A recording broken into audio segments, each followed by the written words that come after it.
நம்ம சபையில வைக்க இடமில்லாத அளவிற்கு பணமுள்ள ஒருவனை நம்ம எப்படி கூப்பிடுவோம்? நம்ம சாரேன்னு கூப்பிடுவோம். ஆனா ஆண்டவர் நடுராத்திரியில வந்து அழகான ஒரு பேரு சொல்லி கூப்பிட்டார். என்ன கூப்பிட்டார்?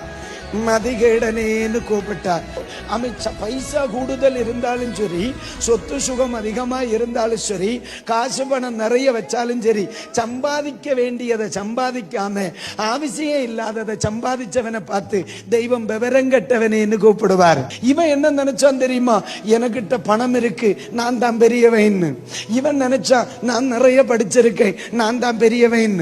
இவன் நினைச்சா எனக்கு பல 1000 ஸ்கொயர் ஃபீட்ல வீடு இருக்கு, நான் தான் பெரியவன். ஆளுக்கு ஒரு கார் இருக்கு, நான் தான் பெரியவன். இந்த மிடாலத்தில் இந்த கருங்கல் பஞ்சாயத்துல முக்காவாசி நான் வாங்கி தீத்தாச்சு, நான் தான் பெரியவன். ஆண்டவர் ராத்திரி வந்து சொன்னார், ஆமே தோத்தர், இன்னும் ராத்திரி மூக்கல பஞ்சு சொருவினா ஒத்த பத்திரத்தை கொண்டு போக முடியாது.